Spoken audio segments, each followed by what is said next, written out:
সকল শিক্ষার্থীদের প্রতি রইল আমার আন্তরিক ভালোবাসা। তো আমি আজ সহকারী কোয়ান্টাম সংখ্যা ও প্রধান কোয়ান্টাম সংখ্যার মাধ্যমে ইলেকট্রন বিন্যাস করে এর উপশক্তি স্তর কয়টি ইলেকট্রন থাকে এবং সেটি তোমাদের দেখাবো। আমরা যেটা জানি সহকারী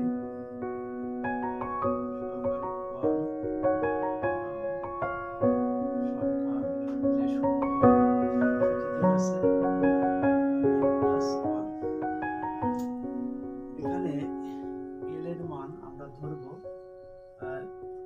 একবার 0 যদি প্রথম উপশক্তি স্তর হয়, এল ইকুয়াল টু 0 আর 1 ধরবো যদি দ্বিতীয় উপশক্তি স্তর হয়, আর এল ইকুয়াল টু যদি 0 1 2 হয় তাহলে তৃতীয় উপশক্তি স্তর।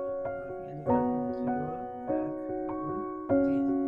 তো এখান থেকে শিক্ষার্থীরা আমরা পাবো এস অরবিটাল, এখানে পাবো আমরা এস আর পি অরবিটাল, আর এখানে পাবো আমরা এস পি ডি অরবিটাল, আর এখানে পাবো আমরা এস পি ডি অরবিটাল। তো এর সাথে যেটা রিলেটেড থাকবে যদি বলি প্রধান শক্তি স্তর, আমরা জানি যে প্রধান শক্তি স্তরের সূত্রটি হচ্ছে n স্কয়ার, অর্থাৎ n ইকুয়াল টু 1 হয়ে যাচ্ছে s orbital, n equal to 2 হলে পাবো s অরবিটাল, আর n ইকুয়াল টু 3 হলে পাবো s p d অরবিটাল, আর n ইকুয়াল টু 4 হলে পাবো s p d। তো এটাকে যদি আমরা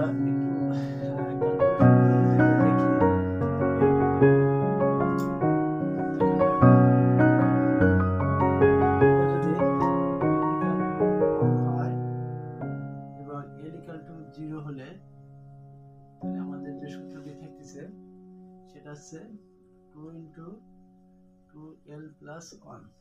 এখানে 2 ইন্টু 0 প্লাস 1, তাহলে আমরা কত পাচ্ছি 2।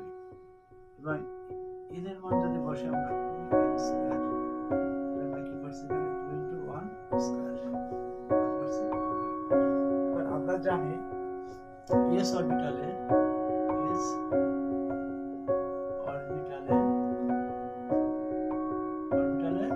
দুটি থাকে, অনুরূপভাবে যদি আমরা বসাই,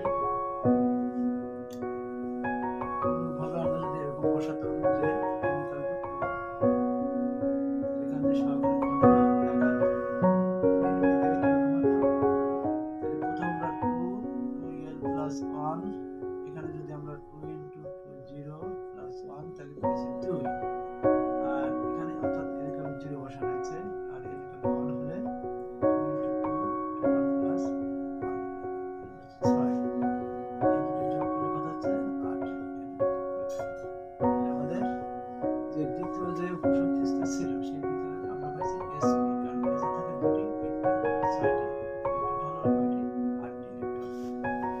তো অনুরূপভাবে যদি আমরা যদি বসাইতাম যে n equal to 3, n equal to 3 হলে এখানে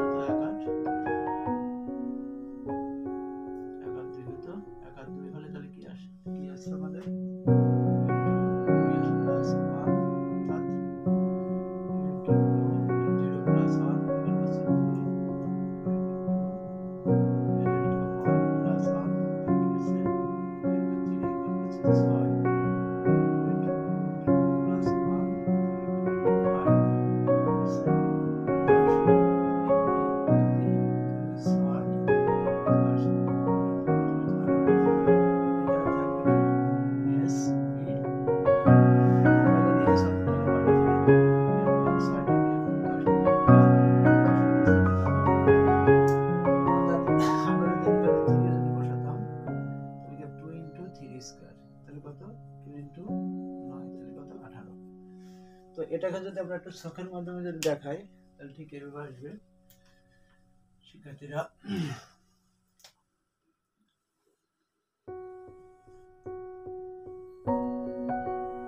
আমরা এখানে যদি লিখি উপশক্তি স্তর মানে s অরবিটাল,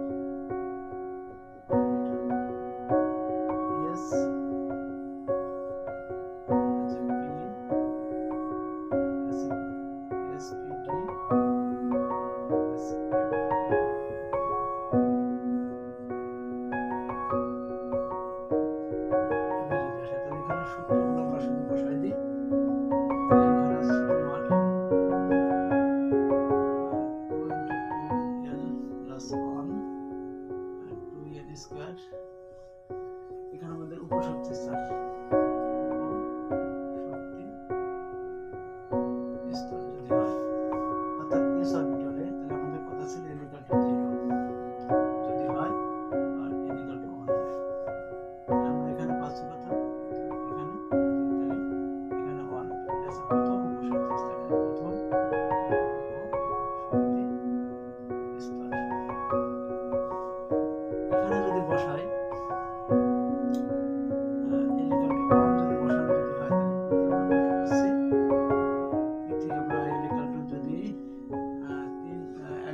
তাহলে পাবো 6, আর এখানে যদি বসাই তাহলে কত পাচ্ছি, এখানে 8, অর্থাৎ এখানে আমরা বসাবো কত, n = 0 আর 1, তাহলে আমরা কত পাবো, সেটা হচ্ছে আমরা পাবো 2 আর 6, এখানে পাবো s, এটা কিন্তু উপশক্তি স্তর। অর্থাৎ এখানে n = যদি আমরা বসাই 0 তাহলে পাচ্ছি যে 6 আর 10,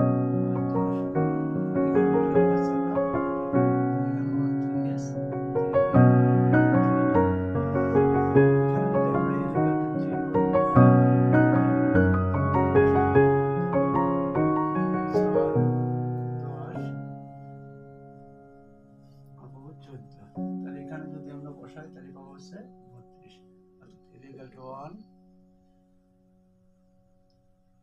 l হচ্ছে 0 বসাইছি, আর 8, n = 2, n = 3, আর n = 4, তাহলে এখানে আছে 4s 4p 4p 4f, অর্থাৎ এটা আছে প্রথম উপশক্তি স্তর, দ্বিতীয় উপশক্তি স্তর, তৃতীয় উপশক্তি স্তর এবং চতুর্থ উপশক্তি স্তর।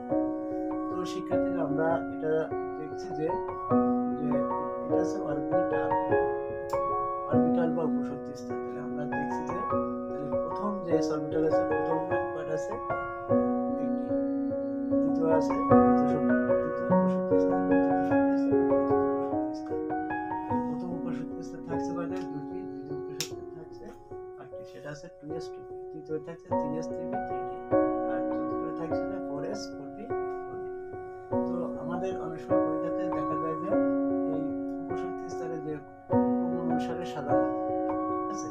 তো এর পরবর্তী ক্লাসে তোমাদের সাথে এই ইলেকট্রন বিন্যাস নিয়ে আরো গুরুত্বপূর্ণ যে টপিকস আছে তাই নিয়ে তোমাদের সাথে আলোচনা করব। তবে এটা একটা গুরুত্বপূর্ণ বিষয়, তোমরা অবশ্যই এটা গুরুত্ব সহকারে দেখবে এবং ইলেকট্রন বিন্যাসের ক্ষেত্রে অরবিট, অরবিটাল, উপশক্তি স্তর, সহকারী কোয়ান্টাম সংখ্যা এগুলো তোমরা অবশ্যই গুরুত্ব সহকারে দেখবে।